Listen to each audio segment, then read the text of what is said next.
Welcome, everybody, to the R&R.app, a fan-based podcast focusing on Montana State athletics. We're two dudes named Ryan from the state of Washington talking about our dear Montana State. We hope you enjoy.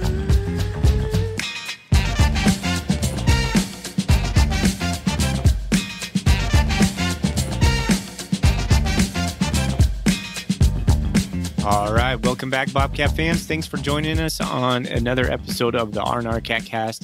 I'm one of your hosts, Ryan Foley. I'm joined by my co-host, Ryan Thornburg. We are the Ryans of the R&R, the Montana State affiliate of the Big Sky Podcast Network. We're here to talk about Game 0, Week 0. Game 0. First game. Week 0. Game 0.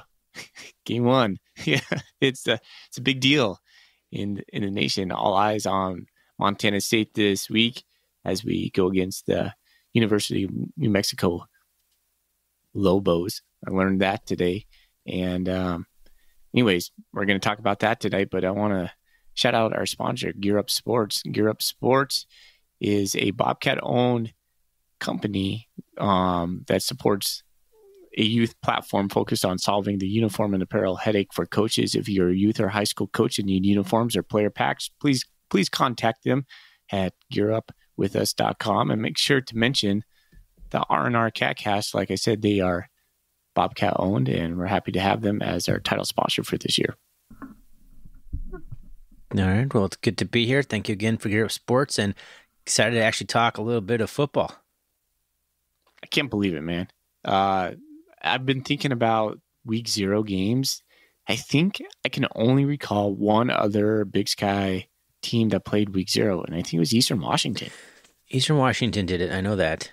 And I remember that. 2015 or 16, somewhere in there. And I think they hosted a SWAC team or something. Mm-hmm. Yeah, it was on the Inferno. And I remember Colin Coward was espousing about it on his national broadcast. That's right. And I was like, wow. That was when the height of Eastern Washington, it might have even been when Cooper Kupp was there. I can't even remember, but it was just like a distant memory at this point. But yeah. So yeah, we're here. We're going to do it. Talk about the Lobos. How did you not know it was the Lobos? I think I did, but tell me more about University of North New Mexico. And I'm just like, I don't know, Lobos, Albuquerque. My dad was born in Albuquerque. That's the only thing I really know about it. They fly hot air balloons. They have a pretty cool tradition for that. And did you know that? The famed Weird Al song, Albuquerque. That's what Albuquerque's most famous for is probably the Weird Al song. That's still a deep cut Weird Al track right there. If anybody out there actually listen to that song, deep cut Weird Al. Oh man, my wife is a quiet Weird Al fan. She sings his lyrics every now and then. So ask her if she's heard Albuquerque. She never listens to these episodes anymore. Yeah, why wouldn't you? You support it in the beginning, good job, husband. This is really cool. You're doing it. And after a year or two, all right, I'm done listening to this garbage. For sure. She has no interest in this. Why would she? No. All right. Rundown for today's episode. We're going to talk about news, which I have a big question mark by. We were talking. I don't know if there is any really big news. We'll go into the vegan presser. Vegan came out with his first week presser, which, by the way, Ryan, there were 3 different postings of his presser. 406, Skyline, and then Montana State put out the best quality because they had access to the microphone. It's the first time I've seen that. They need to be all combined together. Montana State's usually doesn't pick up the reporter questions very well. None of them do. Really, none of them. None of them do. But you have a better chance if the recording is coming from somebody in the audience. I don't know. They're all terrible, but I know. So get some mics that dangle down in the press area so we can hear the questions. Yes, please. I feel like it's not difficult. It's been this way for years. Yeah. I know you listen, Bill. Please just somehow make that happen. It would make everybody's enjoyment of those pressers just so much more. True. All right. We're going to talk about the depth chart. There was some minor and interesting things going on with the Justice Perkins shuffle. And then we'll get into the UNM preview as well as some Golden Coolies. There's some good Golden Coolies out there. In fact, I have a couple golden coolies ready to send. I already sent one in the mail. Had a couple people contact me as far as getting some more stickers, some R&R stickers. I'm sending out some magnets. Got some R&R swag going out through the U.S. Postal Service. Nice. Love to hear it. Spreading that golden coolie love around the country. There might be a possibility we run out of golden coolies this year. So it's been a while. I haven't ordered a batch in a while. I know. If it gets down to like 4 or 5, I'm going to have to order a batch. Maybe be a little bit more proactive on that, but we'll see what happens. Sweet. Well, that's a good problem to have. It means our marketing campaign is doing what it's supposed to do. Yeah. All right. But first, I guess let's talk about what's in our golden coolies. Speaking of golden coolies, yeah. Let's talk about it. What's in your golden coolie? I have actually, no. Forgot to mention it. What's in your golden coolie is once again sponsored by Wilbur Ellis. Go see Shay Richter and Company up in Fort Benton for all your farming and fertilizer needs. I'm doing that all from memory. I'm pretty sure that's how it went, right? Did some real good prep. Job, buddy. All right. I got Fish On by the Kettle House, the Juicy Montana Ale. Juicy Montana Ale. I thought it said Pale Ale, but no, Montana Ale. Yeah, it's the big yellow can. I'm sure you've had it. I'm sure you've seen it. See, any time now, I stick away from anything that says juicy. Yeah, it just wreck my gut the next day, and my head just feels foggy. It's like that hazy thing. Stay away. That's just me. I know people still love them, but they just wreck me. I think the first at least two seasons of this podcast, you were in love with those things. Oh man, you were all about it, and you were like, Thorny, you gotta try this. The hazies they're in right now. And I'm like, no, it's a IPA. Why would I want any version of it? And now I'm slowly coming around to those, and you're like, nope, get them away. Yeah, man. All right, well, good for you, man. I'm glad you're still drinking Montana beer. I came home from San Diego just yesterday, and I looked into my fridge. I only have 2 beers, both the same, and it is something you probably already can guess it. Well, I don't know. Sometimes you drink Coors Light, right? The Rainier. Yep. The Rainier. Yeah, there it is. I actually didn't even put a lime wedge in there, but that's my go-to. Rainier with a lime. That's what it is. That's right. Yeah. Yeah. Nothing wrong with that. Around Washington, got a state beer, pretty sure. If you're lucky enough to be in a region that sells Rainier, get a 12-pack. It's really cheap. Go get yourself a lime, cut it up. You'll thank me. It's a great tailgating beer. You'll love it. All right. Okay. All right. So thank you, Shay. Shay. Call him Shane. Yeah, Shay. Thank you, Shay, for coming back on for the season. But let's get into the vegan presser. Sounds good. Do you want to talk about what everyone's hoping we're going to talk about? Let's do it. Let's talk about it. And now, Bobcat fans, it's time for F&F Fashion Watch, brought to you by Foley and Fisher, the only two that seem to really care what Brent Vegan is wearing at his press conference. Nice.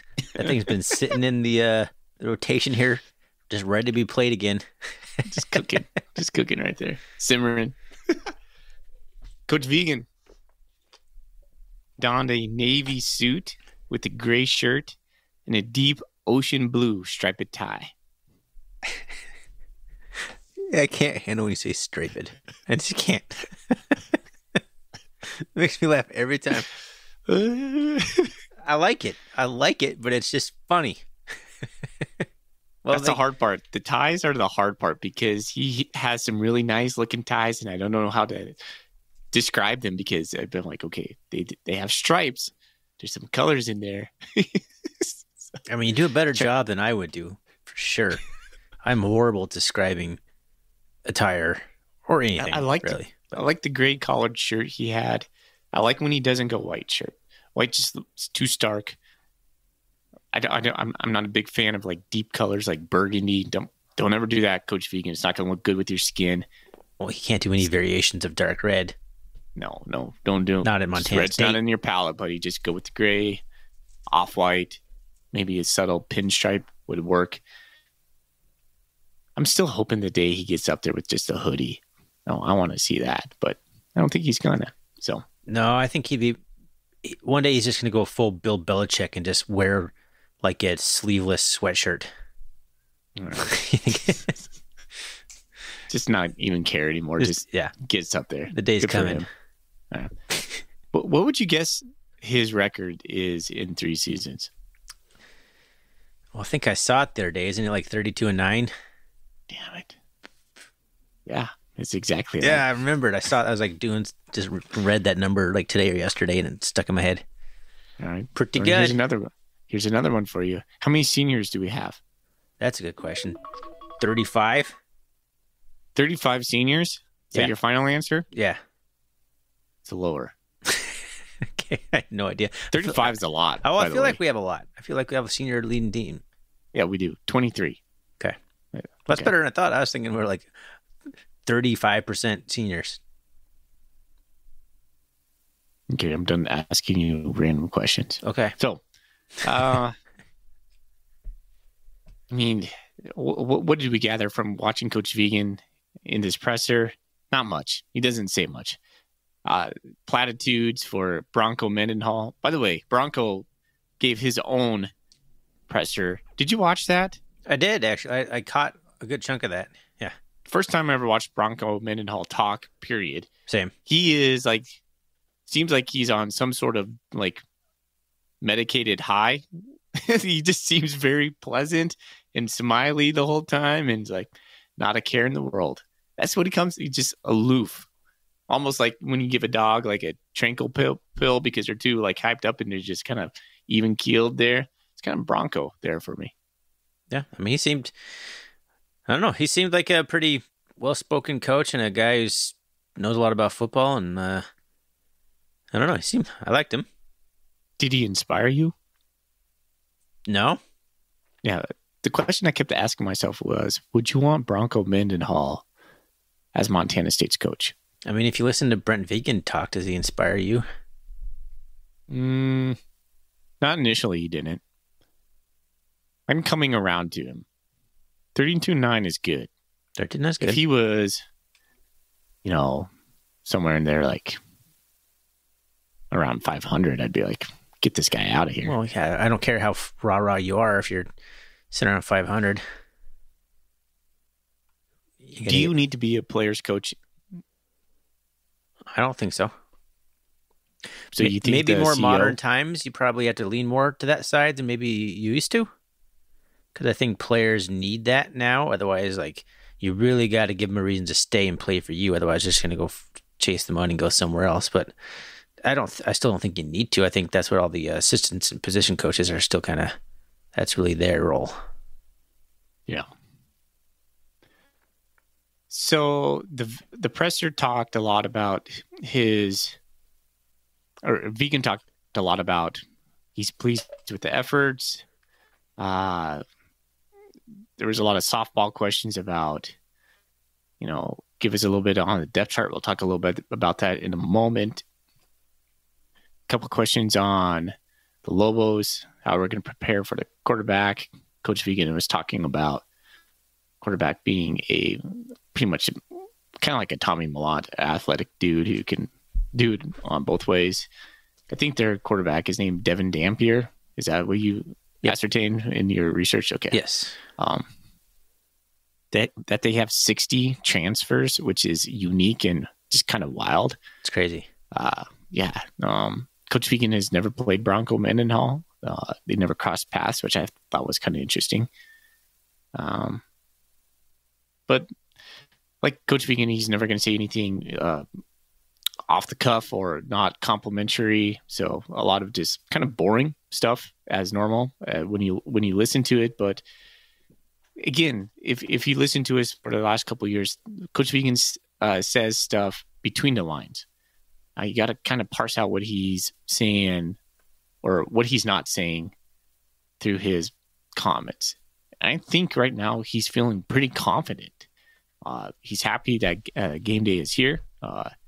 And the big thing that was coming out through this is, Ryan, just the fact that we're on national television and we're the only game at 2:00 in the afternoon or whatever it is.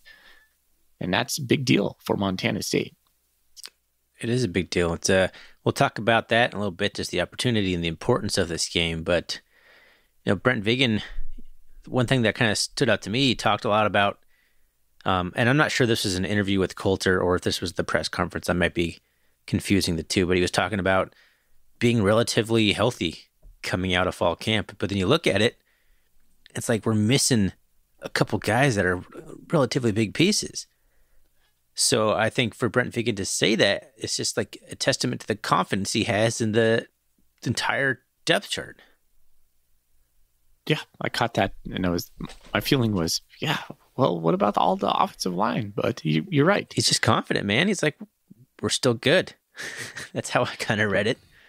But we're also down Julius Davis, Drew Polidor, Justice Perkins.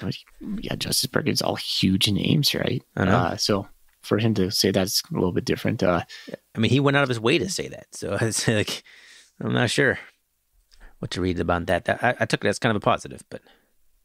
Or there's nothing serious. Like, sure, maybe some guys will be missing a few games here and there.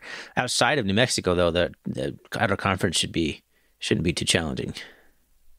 One thing I heard him say that was kind of caught my ear was he talked about the calling card for Montana State. He goes, our calling card needs to be our fronts. It's like whoever we play, we shouldn't be outmatched on our offensive and defensive fronts. I heard that too. Yeah, I agree. I think that's where college football is won, especially in the FCS. And so totally well, that allows you for the philosophy we have to just rotate running backs.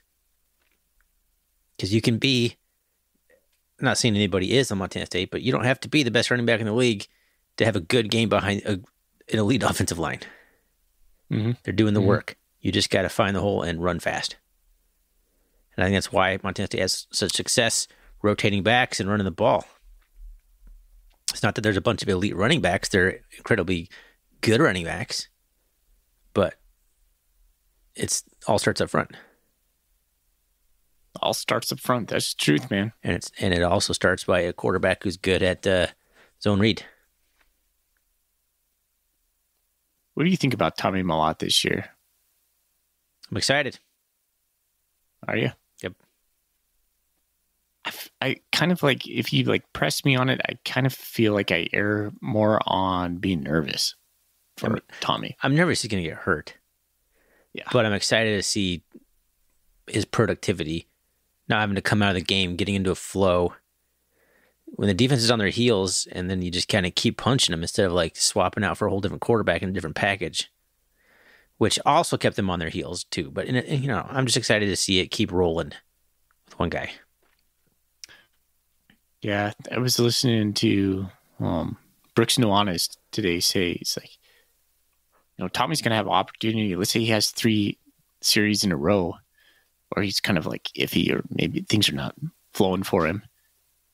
He doesn't have to look over his shoulder anymore. Sean Chambers is not coming in. He gets to process that and then move on. And we all know Tommy is a cerebral, smart quarterback. I think that this will benefit him if he can stay healthy. He's going to be the guy.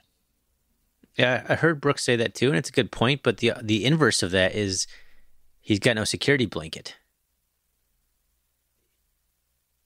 If he makes a mistake, he never got pulled for making a mistake, so that never necessarily happened. But now he's got to be on all the time. So there's the opposite part of it too. Is all right, if I'm having a rough time or whatever, no one's coming to save me. Yeah, I don't think that would even go through his brain. When you're the Probably man, you're not thinking about that. You're just let's get this thing going. You're not thinking about failing. So, well, it's Tommy's team, and I think Tommy appreciates that. I think the team appreciates that. I rewatched a little bit of the North Dakota State game today, and he had a good game right up until his injury. He's capable. If he can be consistent, stay healthy, make smart plays, and get rid of the ball and not take hits. Can we make the 10-yard passes? Can we make the 15-yard passes? Can we I think make he can. passes over the middle? I think he can. To be determined. We saw it a little bit in the North Dakota State game. I would acquiesce to that. I think we're going to see a lot more of those kinds of plays. Yeah. By design. Throw it over the middle. And we got a new offensive coordinator, too. Yeah, Tyler Walker. You just wonder how much Vigen's going to have an influence on any of that. I don't think he has too much. I think he keeps relatively away. Now, for a guy making his first career start as an offensive coordinator, he might be a little more hands-on than he would be otherwise. Maybe not. Yeah.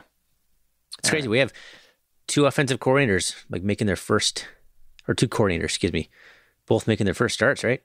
Daly has never, or was Daly like at high school DC maybe?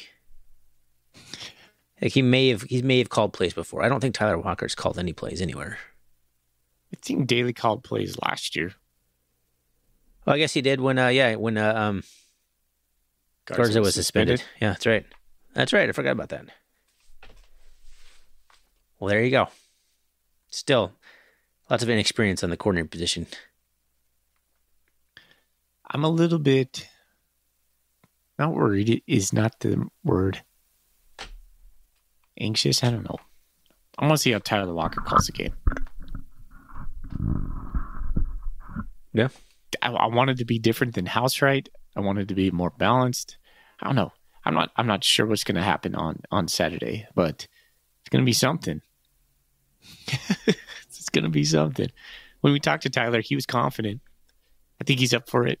So, cheers to you, Tyler. I don't know if there's going to be any Tyler Walker imprint on this program, or if it's just going to be the program and Tyler Walker is just doing what you do at Montana State. What would you do if you're calling plays? What kind of game plan would you go for? That's a complicated question, but I probably wouldn't change it too much.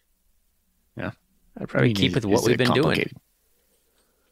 I'd probably try and find a Wildcat quarterback, to be honest with you. Ooh, really?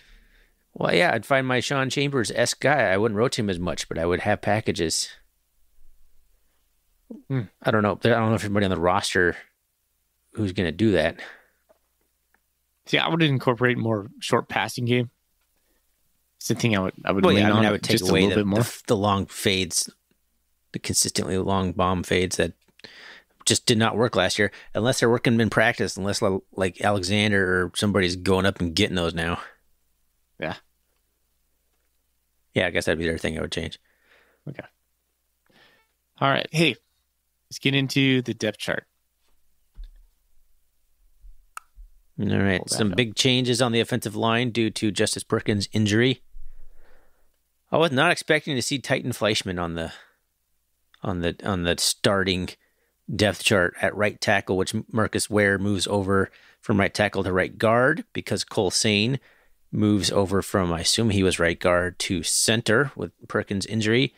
And then JT Reed's listed, but Vigen was talking about him having a hand injury still. I'm not entirely sure he's going to play. It'd be Burke Mastel, would be the redshirt freshman from, what is he, from Red Lodge or something? Correct. And then Connor Moore holding down the left tackle position. So a little bit of shuffling around there, but I know the staff was really high on Fleischman. JT Reed is a certified dog, but he was injured most of last year. So there's still lots of talent, lots of size, and I feel real good about that line, especially if Reed can go. What about running back with Scotty Humphrey and then spelled by Adam Jones? I was surprised to see Adam Jones there. I've heard he's had a good camp, though, but you got Elijah Elliott. But somebody on Bobcat Nation was it Coulter today talking about Jared White's injury. I didn't know Jared White was the first injured. I'd heard of it. Yeah, they were talking about the same interview with Brooks. So I don't know if he knows something or if he just misspoke that he was surprised he wasn't on the list. I don't know, but I had not heard anything about Jared White being injured. Yeah, that's news. But if he is, that could explain why Adam Jones is up there. I'm not surprised. I think we're all going to fall in love with Adam Jones. What's that? said, I think we're all going to fall in love with Adam Jones by the end of the season. Oh, for sure. For sure, man. I liked what I saw of him last year. I just didn't think he'd be like, his number would be called so soon. Put him in the game, see what happens. The other one that kind of stood out to me is Alec Eckert, the Washington State transfer, listed as a starting tackle opposite Blake Schmidt. I was a little surprised. I hadn't heard anything about him in camp. Like you and I, we don't live in Bozeman. We're not connected. We're the same as all your average Joe Blow Bobcat fan checking Bobcat Nation and browsing through Twitter and stuff like that and listening to Skyline Sports. I didn't ever really hear much about Alec Eckert impressing anybody. Maybe you listen to a lot more content than I do in terms of like camp interviews and stuff. Have you heard anything about him? A little bit. I've gotten some text messages. I was kind of privy to that, but it wasn't my information to share. He was impressing?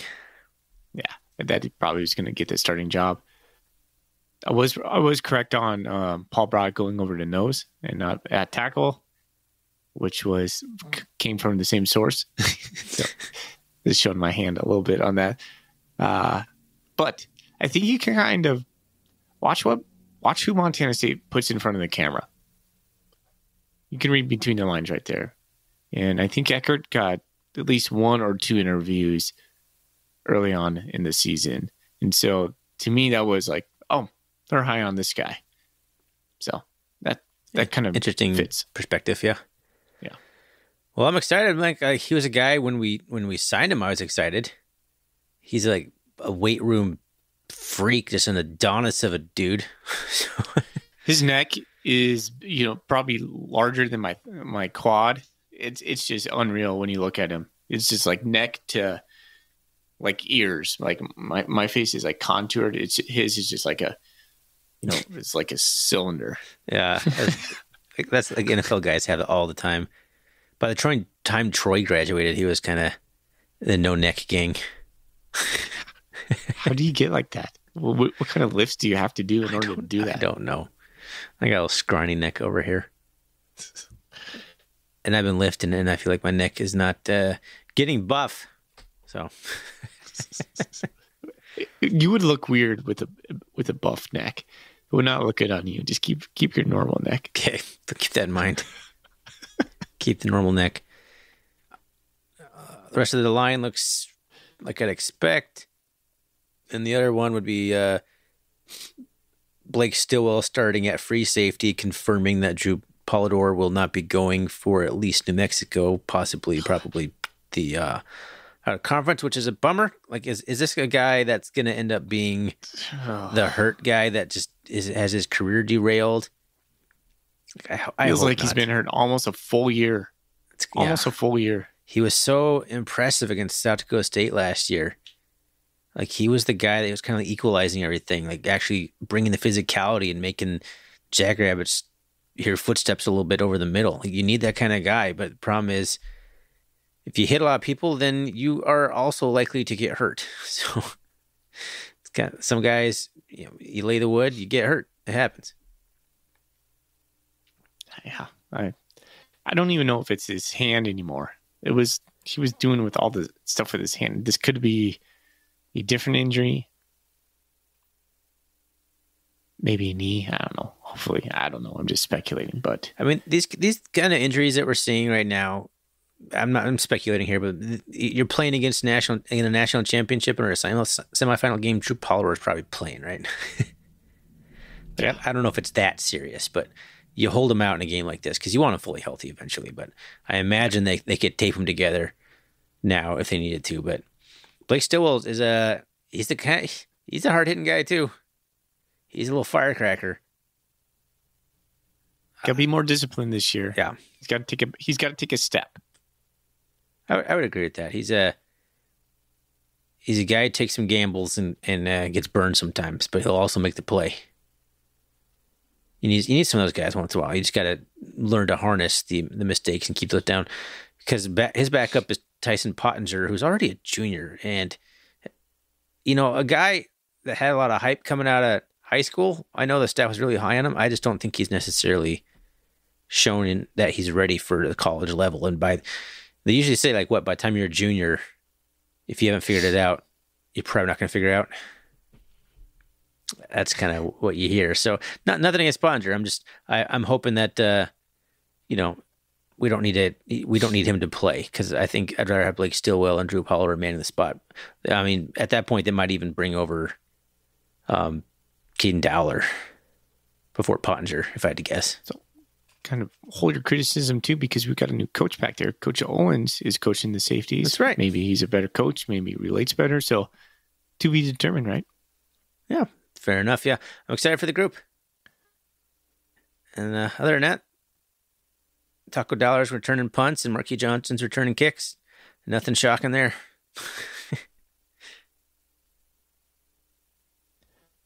Take one to the house. It'd be so sweet. I want to see Marquis just explode. That guy's due. Dude, I was in Minneapolis when the Cats played Minnesota, and Demetrius Crawford housed. I don't know if it was the opening kickoff, but one of the first kickoffs of the game took it for a score. It was pretty entertaining for in an FBS game. I'm hoping that we can do the same in Albuquerque. Dude, Demetrius Crawford's arms, his physique was... That guy was just chiseled. You remember how stacked that guy was? Yeah, he posted some workout videos trying to get in the NFL, and it's like, holy crap. Dude was a dude. Yeah, he was 5'8". Something. It was fun to watch. Yeah, it was. In a lull of Montana State Bobcat time in football, there were some standouts. I remember him being one of them. Gilbert, what was his first name? Everett Gilbert. Everett Gilbert. Yeah. Well, there was the other guy that was similar to Crawford, Lorenzo Davis. Yep, Lorenzo Davis. So we had some decent running backs there, but yeah, Crawford played on some just not great Bobcat teams. Anyway, we're going on a tangent here. We're talking about Demetrius Crawford. 32 minutes into this recording, we haven't said a single minute about New Mexico yet. What do you know about those guys? Let's get into that. Well, historically, very bad football program. Yeah. They had a string of bowl game appearances in the early 2000s. Then they didn't win. Then they had a string of, I think, maybe a couple bowl games in 14, 15, and 16. But every other year outside of that, they didn't win more than 3 games. So the last 24 seasons, they have 6 bowl game appearances and then 18 losing seasons with 2 or 3 wins a season. It's pretty bad. Now last year they finished 4-8. They had a win at Fresno State down the stretch. They beat Hawaii. They beat UMass, who's been historically just awful since they moved up from the FCS. And they beat Tennessee Tech, which is a pretty mediocre FCS program. But they did lose to Utah State in double overtime because, football power, Utah State. It's I don't know, man. It's easy to sit here and look at a program like New Mexico and think that they're really bad and that they're going to be bad again. They're picked 11th out of 12 in the Mountain West Conference, ahead of only Jeff Choate's Nevada Wolfpack. But you got a new coach, a new staff, and 60+ players coming in the transfer portal. I listened to a live Twitter thing between some Lobos beat reporter guys down there, and no one really knows no one knows what to expect. They said the vibe is pretty high, that their players are responding to Bronco Mendenhall pretty well, the new coach Bronco Mendenhall. But none of that matters until they play a game, until they start winning football games. They're going to come out inspired. They're going to come out juiced. They're going to want to prove something. And if they get a quick score or a quick turnover and a score, they could pile on some points really quick. They're just going to run with it because they're going to be like, oh, man, this is the way it is now. Broncos bringing it. We got the juice. We're something new. This is a new day for us. Montana State needs to be able to stem that tide if that happens. That'd be a good test because I don't think Montana State's a team that's going to fold in that environment and get run out of the building. No. We would trade some punches, I would hope. I think there's a possibility for New Mexico to come out and do that, to play with all the energy and to take all the momentum right away. I don't think they should be able to extend that throughout the course of the game, solely because they haven't yet. That's something that Bronco was talking about this. He talked a little bit. He said, there's teams and there's programs. Teams show flashes, programs are well established. He says Montana State's a program. And that's what gives me a little bit of hope in this is New Mexico comes out, maybe creates a turnover. It's a quick score, has all the momentum. And we're sitting here, first quarter, second quarter, we're down 13-14 to this team. Just pump the brakes, Bobcat fans. We have a good program. We can right the ship. Don't panic yet, okay? Gosh, I was on the run tonight. Tonight's Tuesday. And as soon as the run started, Brady, who's a listener of our podcast, he's not even a Bobcat fan. Well, I think maybe tangentially now. He's been listening to us for a couple of years. He goes, how do you feel about that 11-point favorite? I was like, is the line up to 11 points 10.5 right now? last I saw it, but... And I was like, whew. I go, well, feels like pressure to me. So I want to know, Thorny, do you think that like creates a bullseye on us? How do you feel about that? I think it's a ridiculous line. Yeah, this seems a little I'm not high, putting a isn't single it? penny on that. Unless it's New Mexico to cover. Gosh, like If it's a Montana money State line, I would be feeling pretty good about Montana State. But gosh, 10.5 point road favorites over an FBS program. I've heard that if it sticks, it's the largest spread an FCS team has ever had against an FBS program. Yeah. It just feels... It seems weird. Yeah, it does feel weird. And it feels like we've been in these kind of positions before and we haven't made the call. It's not Montana State's MO to rise to the occasion on these FBS games. Earlier this week, I'm calling you out. You're like, we're going to lose this game. And I was like, whoa, pump the brakes there. And you were going down. You were having the feels early on. I'm not going to say here. We don't. If you listen to us, we don't predict. 11-point favorites on national TV when the whole world is watching, when everybody's going, oh, football's on? Who are these guys? Montana State. Oh, yeah, I know these guys. You have a huge chance to make a big statement. As far as like the ceiling goes for Montana State, exposure up through the roof. But what's the floor? What if we do lose? Is that really detrimental to our program at this moment? No, I don't think it is. We could get waxed and the season is still fine. Which drives me crazy. Like this is obviously two different levels, but Oregon State beat the brakes off us and we went to the national championship game. No, they didn't. That was the year after. Oh, was it the year we lost to Wyoming? Yeah. Either way, FBS loss. Gosh, we were at that game. That was so defeating too. A Wyoming game, like Wyoming finished maybe like 6-5 that year or something, or 7-5 or whatever it is, 12-game season. I don't know. Historically, the Bobcats have performed very poorly against the FBS. And that's continued under Brent Vigen. Coach after coach can't win it. It drives me bonkers. I mean to ask you that. Is this a step that the Bobcats need to take to actually step into that next echelon of FCS teams? Because it seems like every other FCS team that's ever been consistently good is able to beat FBS teams. on a fairly consistent basis. Yeah, I think so. I think at one point you just got to be the man. I think it's a really good barometer for where we are as a program. And my concern is that the Bobcats, the staff, they treat these games more like keeping guys healthy, getting out the paycheck, figuring things out, maybe installing the schemes, keeping things vanilla to not show too much for conference play, all these other variables. It feels like we just don't play to win. If you watch like Eastern Washington play an FBS team, they're throwing the kitchen sink at them. They want that win. That's like their Super Bowl. And I don't know if I agree with you on that. I don't know if we don't approach it that same way.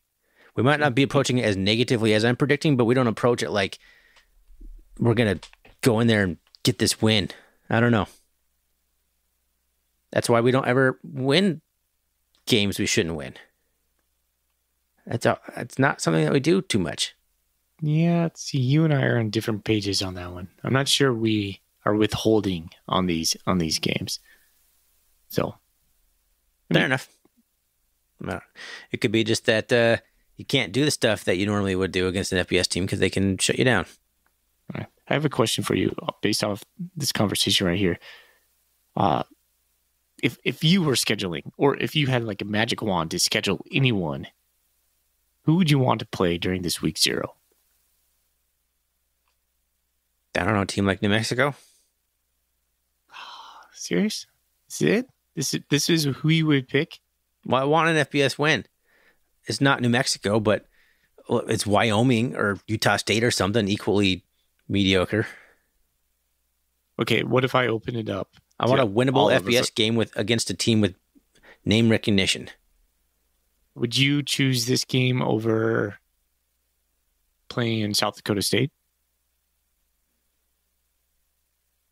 Well, I don't know. We did that last year.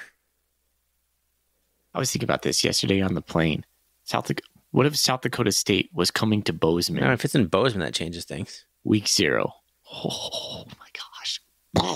I mean, I guess, yeah, I'd rather host a high-profile FCS team than go on the road and play an FBS dud, if that's what you're asking, sure. Yeah, I said anyone. Anyone. Who do you want to play? Oh, sure. I'd rather host a legit FCS team. I don't know. But that game isn't going to be on FS1. Man. FS1? Dang. That's the first time I'm hearing that right now. Is it on the ESPN watch app? I doubt it. Oh man. I gotta check if I have FS1. All right. Want to get into some Golden Coolie questions? You really done talking about this football game? Well, I didn't do a lot of preparation. I was in San Diego the last 5 days. I went to I kid you not, Tony. I went to a wedding at Torrey Pines. Yes, the Torrey Pines that Tiger Woods won the U.S. Open on. It's unreal. So, no, I wasn't thinking too much about Bobcat Nation. So, do you have anything to ask me about New Mexico? What would I ask you? You just told me you've done nothing. What would I possibly ask you?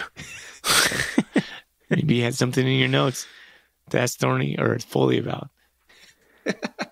No. I mean, I did a little bit of research on what kind of offense and defense I think they're going to run and stuff like that, but I'm not sure. The way this episode's gone, it doesn't feel like that's where we want to go right now.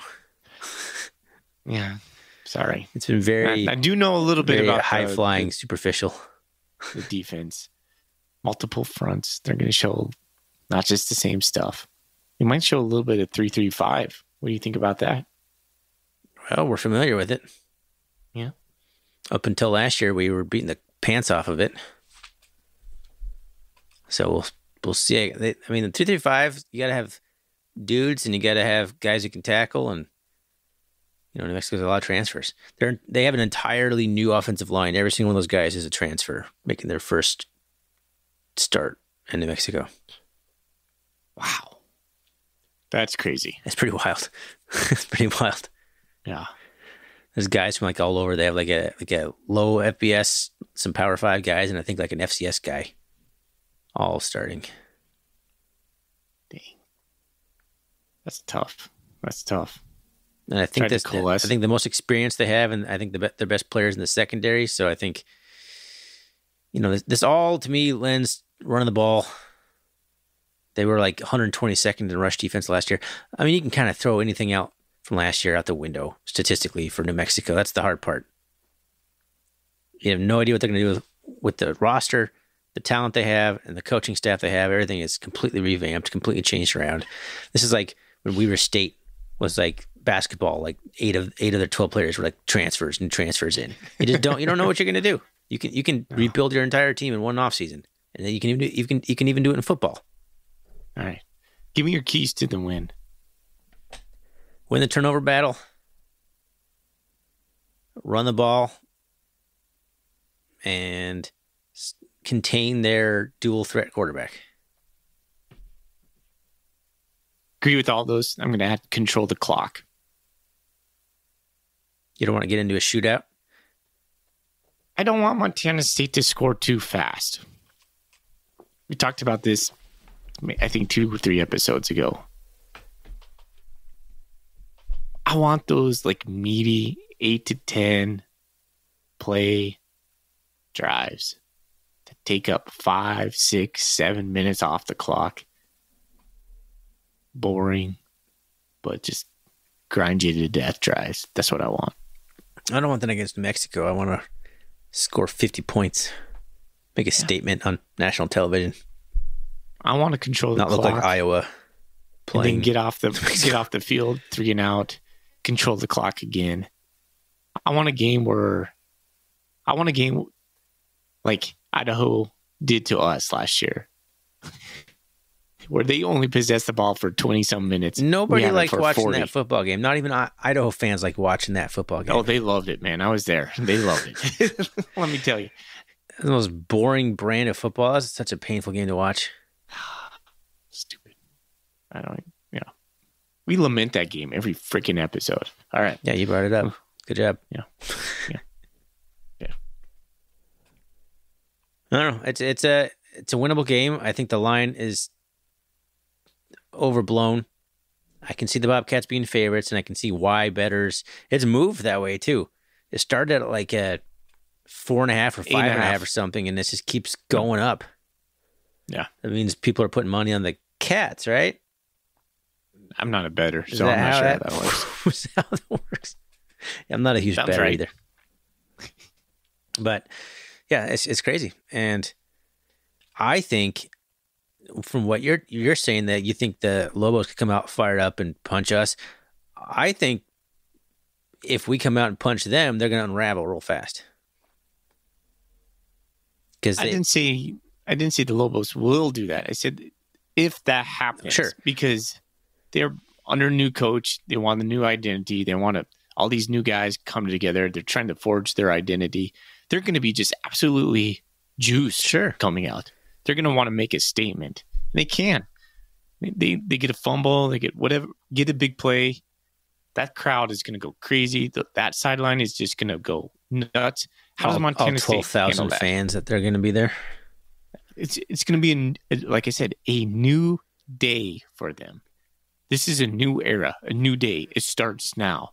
They're not going to want to relinquish that. I don't think they can keep that kind of momentum all 60 minutes of that game. That's all I'm saying. Yeah, I'm just saying, like, if the Cats come out and score quickly and are the ones that come out fired up, or they come out fired up and they turn the ball over on their first drive, and then all of a sudden the Cats are up 10-0, 14-0 in the first quarter, they're not going to know how to respond. Yeah. But then this plays out. We avalanche them early, they come back late. Maybe. Fourth quarter comeback. Yeah. Maybe. That's how it happens with us. I'd be okay with that, assuming we still win in the end, of course. Yeah, so I don't know. We're just like, I just want to go on and show that we had some questions about this. We can get into the questions now. I think that's all I want to say. Somebody asked us something about. Let me pull it up because it was an interesting question. How does the result of this game affect the discussion of the cast moving up to the FBS. Obviously, a resounding win would indicate a Mountain West move could be very feasible. But what about a narrow win? Would a close win quite quiet any discussion of a move? And New Mexico finished tied for last. So he's basically asking, and this is Joshua Eckert on Twitter, like, if winning this game, how does that affect the potential for moving up to the FBS? I think it helps in the fans' eyes, but I don't think it matters institutionally, like when it comes down to it. No, I mean, North Dakota State's beating the pants off of every FBS team they play, and look at them still sitting here in the FCS like the rest of us. I don't think winning against the FBS matters in terms of if you want to get in the FBS. I wish it did. It's like you said, it's a great talking point. It makes sense. Obviously, Montana State, if they win this game, you can make the case you're good enough to be in the Mountain West, but there's a lot more to it than that, unfortunately. I know we're relatively pro FBS on this podcast, so if you listened, if you're new to us. You looked at the Mountain West lately? No, why?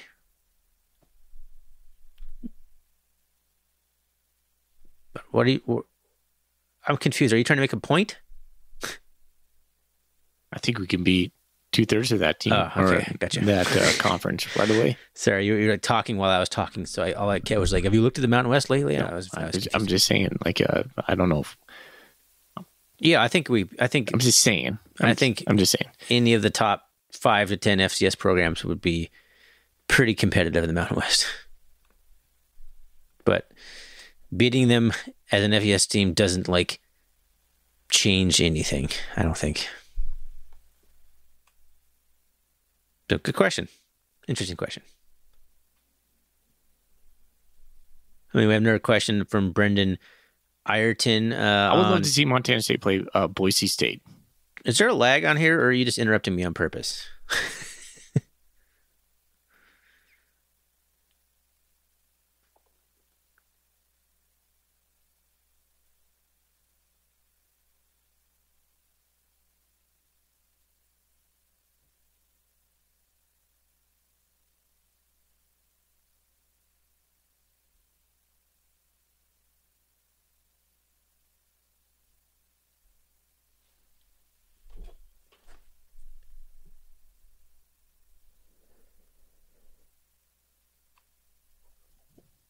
Okay. Hello. You there? Yeah. All right. My computer screen just said, like, connection, like, the compromised, and then, like, you were, like, for the last, like, 5 minutes, like, going in and out. That's why I was having trouble with that. Okay, yeah, because you kept, like, talking over me and not responding. Like, you just start talking about something. Like, what are you talking about? Why are you saying that right now? It was a hard conversation. All right. Brendan Ireton on Twitter also asks us a similar question. We got probably some similar questions about this stuff. What can a win do for the cast this weekend, and what would the opposite? You're breaking up again. Yeah. There you go. You're back. Okay, so, yeah. Oh, gosh. I don't know if I can keep doing this. I'm trying to get through this question. I can't get through this question. Okay, Brendan Ireton on Twitter asks us a question. We've had some... I think a win would just affirm everything.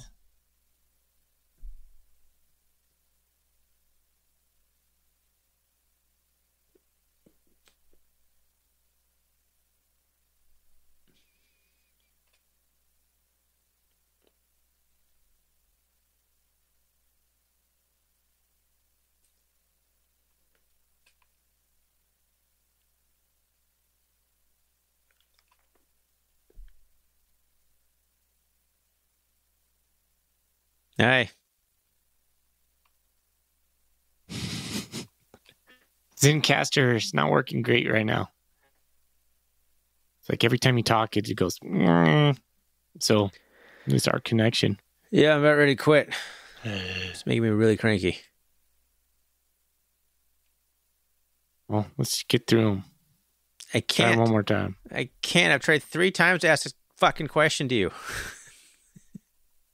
I'm losing my patience. I know as soon as I ask it again, you're going to talk in the middle of the sentence again. It's going to happen again. Well, everything's lagged on this side, so I know. like, I'm I not can hear blaming your you, but voice. it's just annoying the fuck out of me.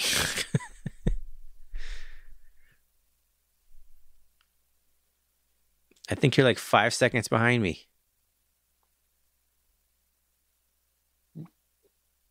Yeah. Yeah.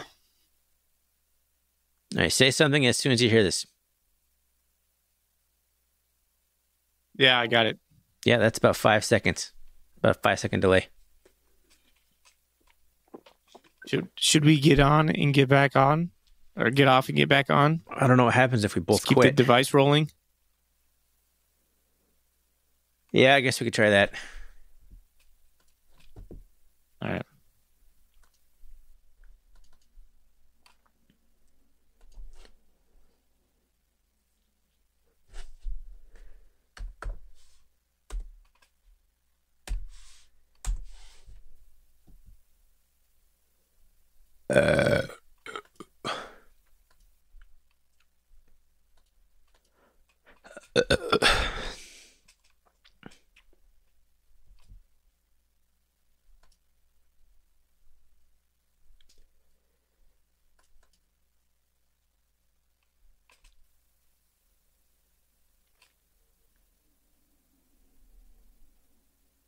I'm here. Hello. That's better. Yay. Okay. I'm going to tentatively and nervously ask this question again. Let me pull it up on my phone because I closed all my browsers.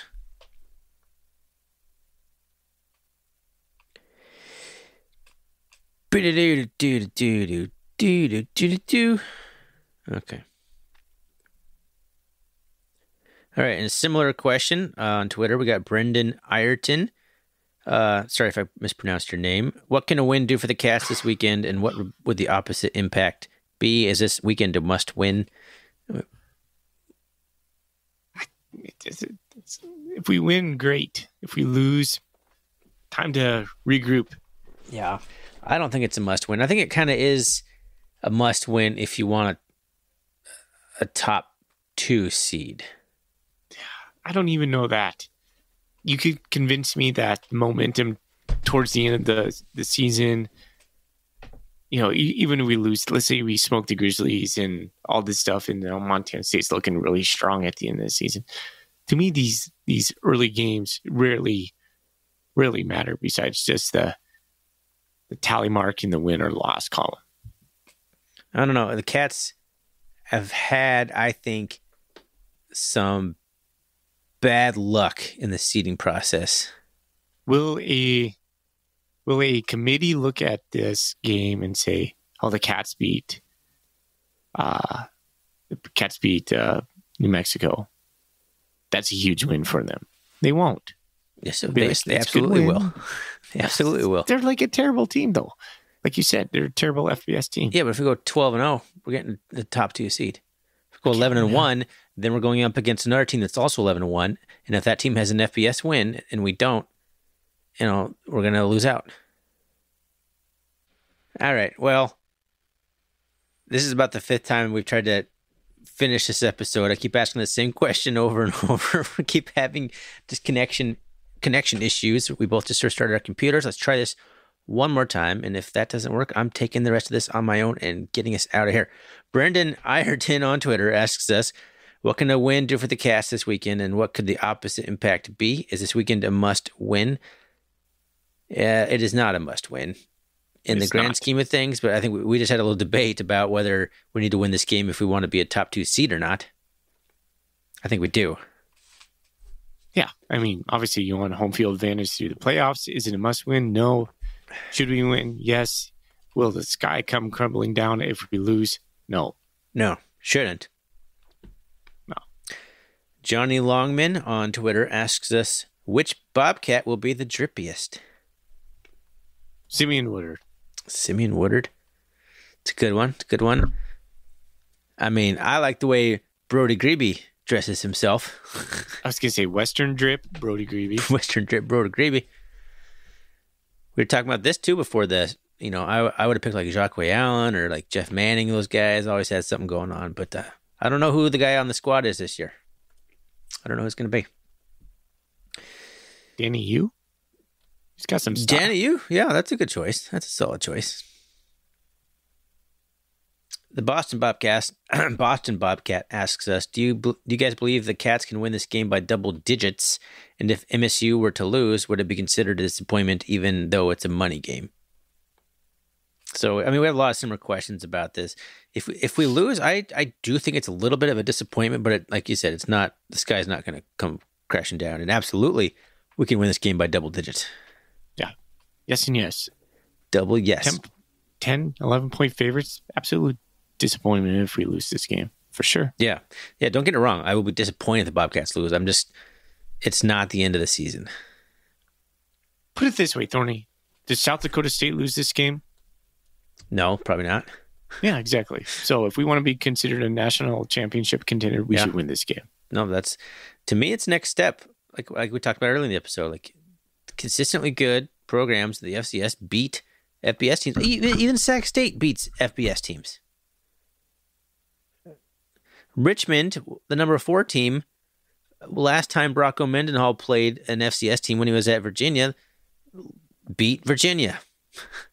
It's kind of funny, the parallels here. Playing his first year in a new program, playing the number 4 FCS team in the country. This is the second time it's happened to him, and he lost like 37-20 against Richmond. Dan, my man, this is a funny question. New Mexico is the famed location of the fictitious East High School where Troy Bolton dared to be an athlete and a singer. What are your top high school musical moments, or which groundbreaking film of the trilogy was your favorite?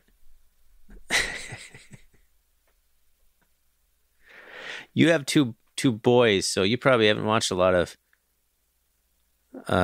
High School Musical, have you? I don't think I've seen it.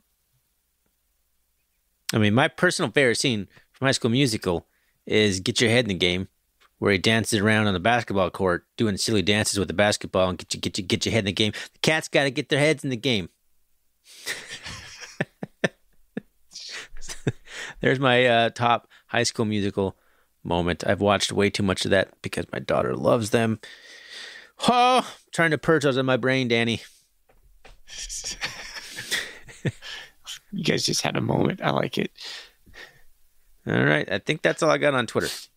All right. Got a couple on Bobcat Nation Blue and Gold Blitz. Which running back do you think has the most rushing yards during the game? Which defensive player has the biggest impact against the Lobos? Scotty Humphrey, Alec Eckert. Ooh. Didn't see the Eckert coming. I'm going Adam Jones. Caden Dowler. Guy's not even listed as a starter on the depth chart. Which newcomers do you feel will have the biggest impact in the game, both offense and defense? Will the kicking game have an effect? This comes from Rick Rund. Newcomers.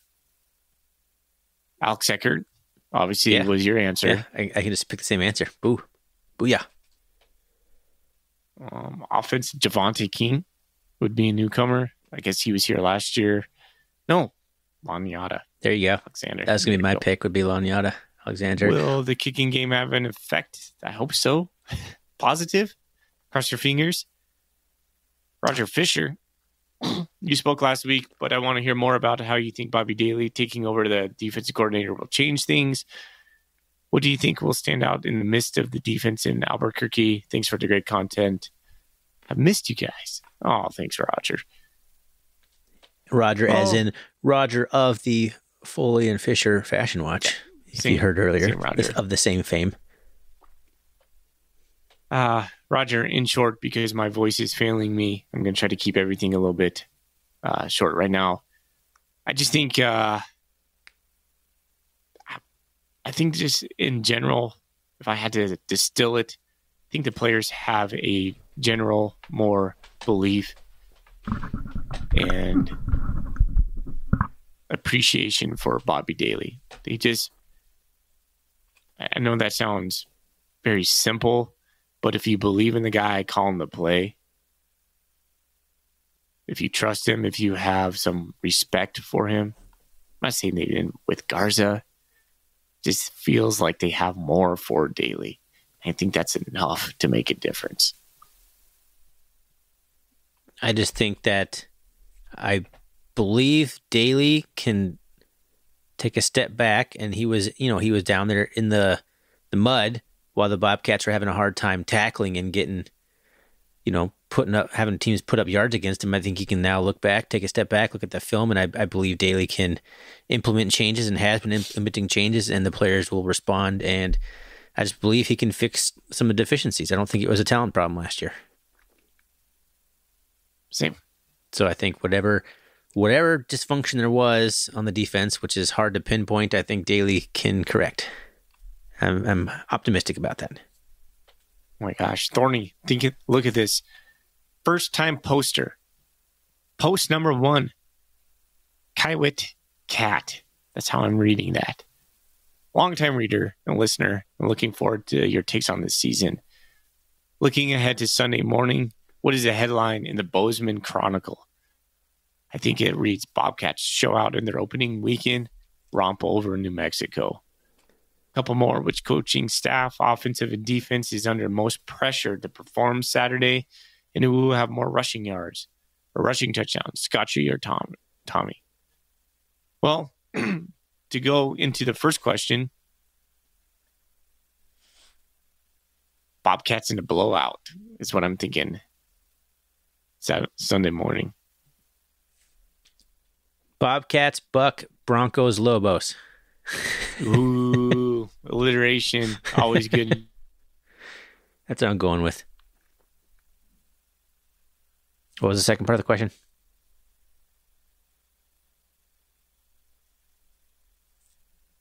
Nope, looks like fully froze again. I'm calling thinking about this game. Oh, he's back. I think he needs to prove something, but it's game 1 for him. So one game does not make a career for Tyler Walker, whether he does awesome or poorly. And who's going to have more rushing touchdowns, Scotchy or Tommy? Hope Scotchy. I think Scotchy will. I think Scotchy will be the guy who gets the carries inside the 20 now, and not Sean Chambers. Oh, no.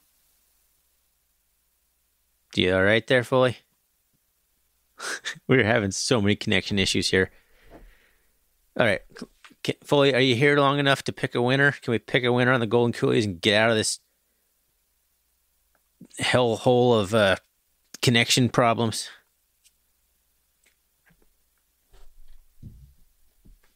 No, we can't. Okay, we'll announce the winner. We'll confer amongst ourselves after the episode is done and figure out a winner.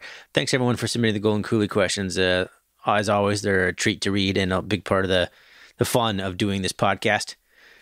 Thanks again to Gear Up Sports for being our sponsor for the 2024 season, and as well as Shea Richter and Wilbur Ellis. You can always find us on rrcatcast.com, rrcatcast@gmail.com. You can always find us on Twitter, X, rrcatcast. And I'm not sure Foley's going to be able to do it with me because he's here, but I'm not sure he's actually here. Go Cats.